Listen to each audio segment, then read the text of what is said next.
So we have discussed the 2 points about why does a country needs a constitution, कि एक country को constitution की जरूरत क्यों होती है, उससे रिलेटेड हमने 2 पॉइंट्स जो हैं वो डिस्कस कर चुके हैं। पहला क्या था? पहला जो है वो ये था कि कॉन्स्टिट्यूशन जो है किसी भी सोसाइटी के नेचर को डिफाइन करता है कि वो जो सोसाइटी है वो कैसी होने वाली है, किस तरीके के देश में लोग रहना चाहते हैं, उस कंट्री की जो इमेज है उसको दर्शाता है कॉन्स्टिट्यूशन। दूसरा जो पॉइंट पढ़ा था वो हमने ये पढ़ा था कि जो मिसयूज करते हैं पॉलिटिकल लीडर्स अपनी पावर का, उससे बचाने में हमारा कॉन्स्टिट्यूशन हमें हेल्प करता है। साथ ही साथ कुछ डोमिनेंट ग्रुप्स ऐसे होते हैं देश में जो कि दूसरे लोगों को, जो कि ज्यादा पावरफुल नहीं है, उनके ऊपर अपनी डोमिनेंस क्रिएट करने की कोशिश करते हैं, उन्हें दबाने की कोशिश करते हैं, उन पे अपने डिसीजंस थोपने की कोशिश करते हैं। तो इस तरीके की डोमिनेंस से भी लोगों को बचाने का काम जो है वो कॉन्स्टिट्यूशन करता है। बहुत सारे रूल्स रेगुलेशन जो है वो प्रोवाइड करता है, हमें बहुत सारे राइट्स देता है कॉन्स्टिट्यूशन, जिससे कि हम अपने आप को इस तरीके के मिसयूज ऑफ पावर से बचा सकते हैं। अब बात करते हैं तीसरे पॉइंट की कि कॉन्स्टिट्यूशन क्यों जरूरी है। The third significant reason why we need a constitution is to save us from ourselves. तो जो सेकंड पॉइंट था उसमें तो हमने बात की थी कि कॉन्स्टिट्यूशन जरूरी है ताकि दूसरे लोगों से हमें बचाया जा सके, ताकि हम अपने आप को दूसरे लोगों जो अपनी पावर का गलत इस्तेमाल कर रहे हैं उनसे हम अपने आप को बचा सके। बट जो तीसरा जो पॉइंट है वो बात कर रहा है कि हम खुद से ही अपने आप को बचा सकें। इसका मतलब क्या हुआ? ये सुनने में तो बड़ा अजीब लग रहा होगा कि भाई ये क्या बात कर रहे हैं, खुद ही से खुद को हमें कैसे बचाना है। So this may sound strange, but what is mean by this is what we might at times feel strongly about an issue that might go against our larger interests, and the Constitution helps us guard against this. तो ये जो बात है कि we have to जो Constitution है वो हमें खुद से ही बचाता है। इसका मतलब ये है कि कभी-कभी किसी पर्टिकुलर चीज के बारे में हम बहुत ही ज्यादा स्ट्रांगली फील करने लगते हैं, उसको अच्छा मानने लगते हैं, कह सकते हैं, बट उस पॉइंट ऑफ टाइम में हमें लग रहा होता है कि ये चीज हमारे लिए सही है, बट लॉन्ग टर्म में देखें तो वो हमारे लिए सही नहीं होती। तो हमें सिर्फ और सिर्फ उस सिचुएशन में ही ये नहीं सोचना चाहिए कि ये हमारे लिए सही है, हमें और ब्रॉड व्यू लेके चलना चाहिए। तो जो कॉन्स्टिट्यूशन है वो हमें इस तरीके की गलती करने से रोकता है। हम क्या करते हैं, कभी कभी बहुत ज्यादा टेम्प्टेड हो जाते हैं कुछ चीजों को करने के लिए, शॉर्ट टर्म में हमें चीजें बहुत अच्छी लग रही होती हैं और उसका ब्रॉडर व्यू हम नहीं देख पाते। तो जो हमारा कॉन्स्टिट्यूशन है वो हमें मदद करता है हम अपने इस तरीके के गलत डिसीजन से अपने आप को बचा सके। अब इस चीज का आपको एग्जाम्पल से और अच्छे से समझ आएगा कि किस तरीके के गलत डिसीजन हम शॉर्ट टर्म के लिए ले लेते हैं, जो कि हमें बाकी लॉन्ग टर्म के लिए गलत हो सकते हैं वो हमारे लिए। तो Shabnam is in a fix, she has a decision to make. तो शबनम जो है वो एक कंफ्यूजन सी में है, उसे एक डिसीजन लेना है। I have 2 chapters left to revise for tomorrow's test. तो शबनम जो है उसका अगले दिन टेस्ट है और उस टेस्ट के लिए जो भी सिलेबस था उसमें से सिर्फ और सिर्फ 2 चैप्टर्स ऐसे रह गए हैं जो कि उसको रिवाइज करने हैं, बाकी सारा उसने रिवाइज कर चुका है। But it's time for my favourite TV programme. But अभी जो समय हो रहा है वो मेरे फेवरेट टीवी प्रोग्राम का है और मुझे उसे देखने का बहुत ज्यादा मन कर रहा है। I am dying to watch it, but if I do that I won't have time to finish my revision. तो फिर शबनम कहती है कि मेरे जो फेवरेट टीवी प्रोग्राम है उसका तो टाइम हो रहा है, बट अगर मैंने टीवी प्रोग्राम देखा तो उसके बाद मेरे पास चैप्टर्स को रिवाइज करने का टाइम नहीं बचेगा। फिर यहाँ पे शबनम जो है वो अपने मम्मी पापा के पास बैठती आके, तो शबनम की जो मम्मी है वो उससे पूछती हैं, Shabnam why are you looking so worried, कि शबनम तुम इतनी ज्यादा चिंता में क्यों लग रही हो। तो शबनम बताती है, I want to watch this TV programme but I have a test tomorrow. तो शबनम बोलती है कि मुझे ये टीवी प्रोग्राम देखना है बट मेरा कल टेस्ट है। If you all watch TV I will also want to watch. अगर आप सभी लोग टीवी देखोगे तो फिर मेरा भी मन करेगा टीवी देखने का, बट मेरे पास एक आइडिया है। क्यों ना एक काम करें कि आज कोई टीवी देखे ही ना। What if no one watches TV tonight, कि आज एक काम करते हैं कोई भी टीवी मत देखो, then I may not be tempted. तो हो सकता है कि भाई मेरा भी मन ना करे, अगर घर में कोई भी टीवी नहीं देखेगा, टीवी एकदम बंद रहेगा, कोई आवाजें नहीं आएंगी, तो फिर मेरा भी वो शो देखने का मन नहीं करेगा। क्योंकि क्या होगा कि अगर घर में टीवी चलेगा तो थोड़ी बहुत आवाज आएगी, कुछ चल रहा होगा, जो देखने वाले हैं वो हंसेंगे, रिएक्ट करेंगे, तो उनके रिएक्शन को देखकर, टीवी की आवाज को सुनकर बार बार शबनम का मन करेगा कि मैं भी देखती हूँ जाके, हुआ क्या, ये लोग क्यों हंस रहे हैं। तो इस तरीके से उसका बार बार मन करेगा टीवी देखने का।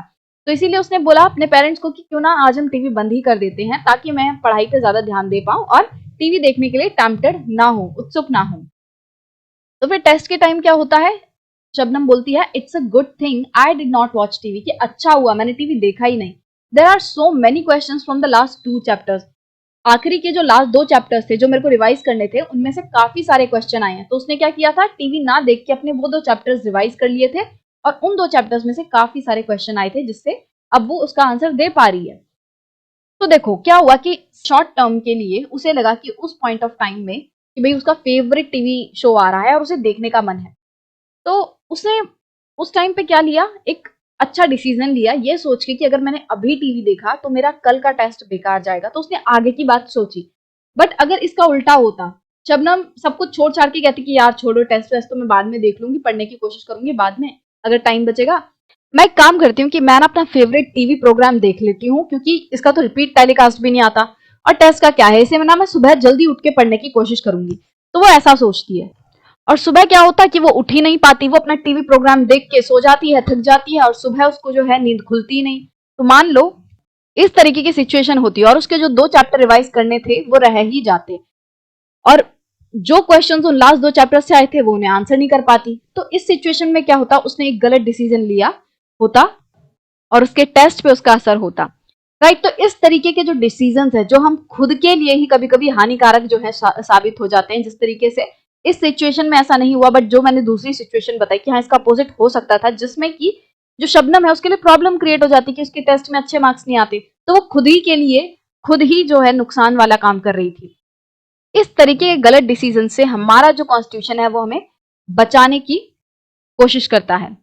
So similarly, the Constitution helps to protect us against certain decisions that we might take that could have an adverse effect on the larger principles that a country believes in. तो अभी तो हमने बात की कि कुछ डिसीजंस ऐसे होते हैं जिससे कि हम गलत तरीके से ले लेते हैं जो कि हमें नुकसान करते हैं, उनका इफेक्ट जो है पर्सनली हम पे होता है। बट इसी तरीके से एक और सिचुएशन हो सकती है जिसमें कि कोई पर्सन या ग्रुप ऑफ पर्संस मिलके कुछ ऐसा डिसीजन ले लेते हैं जो कि कंट्री के प्रिंसिपल्स के खिलाफ जा रहा है, एक तरीके से पूरे कंट्री के सिस्टम को ही चेंज कर देगा। तो इस तरीके के गलत डिसीजन से भी जो कॉन्स्टिट्यूशन है वो हमें बचाने की कोशिश करता है। So, for example, it is possible that many people who live in a democracy might come to strongly feel that the party politics has become so acrimonious that we need a strong dictator to set this right. तो for example बहुत सारे लोगों को क्या लगा एक democracy में कि जो डेमोक्रेसी है उस सिस्टम में अभी क्या हो रहा है कि जो पार्टी पॉलिटिक्स है वो बढ़ती जा रही है, कि मतलब पार्टीज जो है वो आपस में ही एक अलग ही तरह की राजनीति खेल रहे हैं, मतभेद हो रहे हैं बहुत ज्यादा, लोगों के बारे में तो कोई बात ही नहीं कर रहा। और ये जो सिस्टम है बहुत ही एक्रीमोनियस बन गया है। एक्रीमोनियस मतलब कि एक ऐसा सिस्टम, मतलब जो कि जिस चीज पे आपको बहुत ज्यादा गुस्सा आए। तो वो लोग मिलके क्या सोचने लग गए कि जो डेमोक्रेसी अभी से हटा देते हैं, इसमें तो बहुत ही पार्टी पॉलिटिक्स वगैरह चल रहा है, लोगों के बारे में कोई सोच नहीं रहा, तो डिक्टेटरशिप जो है वो लाने की जरूरत है और डिक्टेटरशिप से ही ये जो सारी सिचुएशन है वो ठीक हो पाएगी। तो वो क्या सोचने लगते हैं कि जो राजा वाला सिस्टम है, डिक्टेटरशिप वाला सिस्टम है, वो देश में आना चाहिए। Swept by this emotion, they may not realize that in the long run, dictatorial rule goes against all their interest. और इस भावना में बहते हुए वो लोग ये भूल जाएंगे, वो ये समझ नहीं पाएंगे कि जो डिक्टेटोरियल रूल है, मतलब कि जो डिक्टेटरशिप है जहाँ पे एक बंदा होता है, तानाशाह होता है जो कि पूरे देश को जो है कंट्रोल करता है, तो ये जो सिस्टम है वो उन सबके इंटरेस्ट के खिलाफ जाता है लॉन्ग टर्म में। कि अभी तो तुम्हें देखने में लग रहा होगा कि भाई अगर राजा रहेगा तो वो सब चीजों पे ध्यान रख पाएगा, जैसे पार्टी सिस्टम नहीं होगा, आपस में लोग नहीं लड़ेंगे पार्टीज के नाम पे, तो क्या होगा कि जो राजा है वो अच्छे से ध्यान रख पाएगा। बट ये शॉर्ट टर्म में तो ठीक लग रहा है, बट इसके बहुत सारे नेगेटिव पॉइंट्स भी तो हैं, बहुत सारी कमियां भी तो हैं कि राजा जो है अपनी मर्जी चलाएगा, लोगों के बारे में तो वो तो बिल्कुल ही नहीं सोचेगा, उसका जो मन करेगा वो करेगा, उसको रोकने वाला कोई नहीं होगा। ठीक है, उस पर सवाल उठाने वाला नहीं होगा कि अगर वो कोई काम कर रहा है तो क्यों कर रहा है, उसकी जवाब दे ही नहीं होगी लोगों के प्रति। तो इस तरीके की सिचुएशन तो और ज्यादा खराब हो जाएगी डिक्टेटरशिप की वजह से, और ये लोग हो सकता है कि उस टाइम पे ना समझ पाए, उस टाइम तो पर तो वो भावनाओं में बह के ये सोचने लगते हैं कि भाई डेमोक्रेसी को हटा देते हैं, डिक्टेटरशिप ले आते हैं, वही सही रहेगा। बट लॉन्ग टर्म में कुछ साल बाद जाके वो ये समझ पाएंगे कि ये तो हमने गलत डिसीजन ले लिया। इस तरीके के गलत डिसीजन से भी जो कॉन्स्टिट्यूशन है वो हमें प्रोटेक्ट करता है। A good constitution does not allow these whims to change its basic structure. तो एक अच्छा कॉन्स्टिट्यूशन क्या करता है, इस तरीके के विम्स से बचाने की कोशिश करता है कॉन्स्टिट्यूशन के बेसिक स्ट्रक्चर को। मतलब कि विम्स मतलब क्या होता है, विम्स मतलब अचानक से जब किसी का दिमाग चेंज हो जाता है, वो भी बिना किसी रीजन के, कि मतलब वो पहले कुछ सोचता था, अब अचानक से वो कुछ और सोचने लग गया और वो रीजन भी एक्सप्लेन नहीं कर पा रहा कि अब वो ऐसा क्यों सोच रहा है। तो इस तरीके से देखो, लोगों को पहले क्या लग रहा था कि भाई डेमोक्रेसी अच्छी है, बट अचानक से अब उन्हें क्या लगने लग गया कि जी डिक्टेटरशिप अच्छी है, और वो उस चीज को अभी नहीं समझ पा रहे सही से कि भाई क्यों अच्छी है। उन्होंने प्रॉपर तरीके से उसका एनालिसिस किया ही नहीं है। तो इस तरीके की चीजों से कॉन्स्टिट्यूशन क्या करता है, कॉन्स्टिट्यूशन का जो खुद का बेसिक स्ट्रक्चर है उसको बचाता है। It does not allow for the easy overthrow of provisions that guarantee rights to citizens and protect their freedom. तो कॉन्स्टिट्यूशन जो है वो किसी को भी ऐसे अलाउ नहीं करता कि भाई तुम 2 मिनट में आओ और पूरे प्रोविजंस को, रूल्स को, रेगुलेशंस को, राइट्स को, सबको चेंज कर दो। नहीं, अगर कॉन्स्टिट्यूशन में कुछ भी चेंजेस लाने हैं तो उसको चेंज करने का ना बहुत ही इंपॉर्टेंट प्रोसीजर है, कि ऐसे ही कोई भी उठ के, जिसको रात को आप सोए सुबह सब जो है उठे और बोलने लगे कि जी हमें तो कॉन्स्टिट्यूशन की ये चीजें चेंज करनी है, नहीं, ऐसे नहीं होगा। एक पूरा प्रोसीजर जो है वो फॉलो होता है, और जो कि इतना आसान नहीं होता। तो कॉन्स्टिट्यूशन का अगर जो बेसिक स्ट्रक्चर है उसे कोई भी इतने आसानी से, उसके प्रोविजंस को, जो उसने कॉन्स्टिट्यूशन ने सिटीजन्स को राइट्स वगैरह दिए हुए हैं, अपने लोगों को, अपने सिटीजन्स को जो फ्रीडम दिया हुआ है, जो प्रोटेक्शन दी हुई है, उसको कोई भी ऐसे इस तरीके से इतने आसानी से चेंज नहीं कर सकता। तो अभी हमने जो है 3 मेन पॉइंट्स पढ़े कि किस लिए हमारा जो कॉन्स्टिट्यूशन है या किसी भी जो सोसाइटी का कॉन्स्टिट्यूशन है वो क्यों ज़रूरी है। तो पहला पॉइंट हमने डिस्कस किया था कि वो सोसाइटी का नेचर बताता है, दूसरा डिस्कस किया था कि जो मिसयूज़ ऑफ पावर है उससे बचाता है, और तीसरा हमने जो है वो डिस्कस किया कि किस तरीके से कभी-कभी हम खुद के लिए ही गलत डिसीजन ले लेते हैं, तो उन गलत डिसीजन से बचाता है हमारा कॉन्स्टिट्यूशन हमें। तो ये कुछ इंपॉर्टेंट चीज़ें थी कि भई क्यों कॉन्स्टिट्यूशन ज़रूरी है और किस-किस तरीके से वो हमें हेल्प करता है। अब हम देखेंगे जो नेक्स्ट सेक्शन है उससे हम स्टार्ट करेंगे कि कैसे ये सारी चीज़ें होती हैं। कैसे जो कॉन्स्टिट्यूशन है वो सोसाइटी का स्ट्रक्चर बताता है। हमें ये तो पता है कि हाँ, कॉन्स्टिट्यूशन सोसाइटी का स्ट्रक्चर बताता है। बट कैसे बताता है? किस तरीके से वो मिसयूज़ ऑफ पावर को रोकता है? किस तरीके से वो हमें ही हमारे खिलाफ जो है गलत डिसीजंस लेने से रोकता है? इस चीज़ पे हम नेक्स्ट सेक्शन से बात करेंगे कि भई जो कॉन्स्टिट्यूशन है वो ये सब काम कैसे कर रहा है।